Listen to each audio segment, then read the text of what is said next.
The European Union's recent halt of legal actions against Poland, originally initiated over judicial reforms by Poland's Law and Justice government, has highlighted significant power dynamics within the EU. This decision, following years of accusations that Poland was undermining the rule of law, reveals more about the EU's internal politics than its commitment to justice. With the election of Donald Tusk and his pro-EU stance leading to a rapid reversal of the EU's approach, questions arise. Is the EU prioritizing ideological conformity over genuine democratic processes? Welcome to TFIGlobal, the antidote to mass delusion.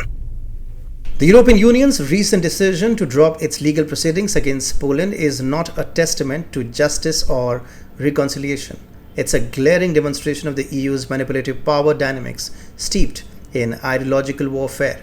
This whole saga began in 2017 when the EU launched Article 7 sanctions proceedings against Poland. The allegations that judicial reforms by Poland's Law and Justice government, which proposed changes in the judicial appointment processes, were undermining the rule of law. This move by the EU was nothing short of coercive and ideological cudgel aimed squarely at beating down dissenting voices within the Union. Let's be clear. The EU's actions were never about safeguarding democracy or the rule of law. Instead, they were a punitive strike against a government that dared to challenge the Eurocratic consensus. By threatening Poland with the loss of voting rights and withholding over 100 billion euros earmarked for post-COVID recovery, the EU sought to economically strangle Poland into submission. The underlying message was unmistakable: align with EU ideology or suffer the consequences. The sudden reversal of this stance, with the EU sheepishly admitting the absence of a quote-unquote clear risk of a serious breach of the rule of law, exposes the farcical nature of its previous assertions. The only significant political shift in Poland has been the election of Donald Tusk, a pro-EU figure, displacing the PIS government. His ascent to power and vague promises to amend PIS's judicial reforms were enough for the EU to perform an about-face. Ursula von der Leyen's effusive praise for Tusk's efforts reeks of a superficial, orchestrated end to what was a 7-year campaign of political strong-arming. The real casualty here is the principle of national sovereignty and the integrity of democratic processes within the EU. As long as the EU continues to enforce ideological homogeneity through economic and political coercion, the ideals of genuine democracy and respect for diverse viewpoints within the Union remain in jeopardy. Poland's ordeal is a stark reminder that in the EU's quest for uniformity, dissent is not merely discouraged, it is punished.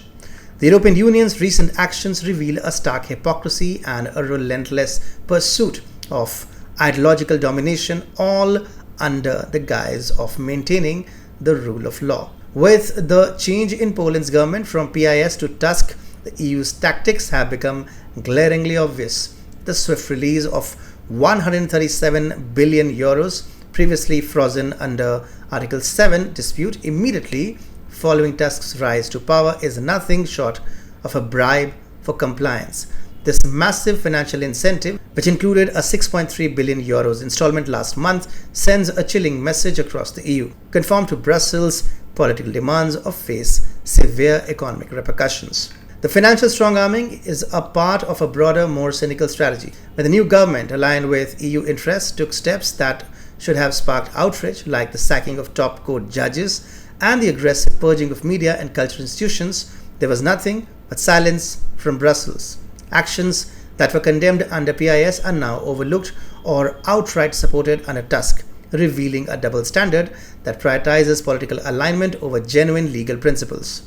Moreover, the Commission's non-reaction to Tusk's authoritarian moves, such as the illegal shutdown of TFI Media and the use of police force against former officials, strips away any pretense of defending democracy. The EU's approach is transparently hypocritical.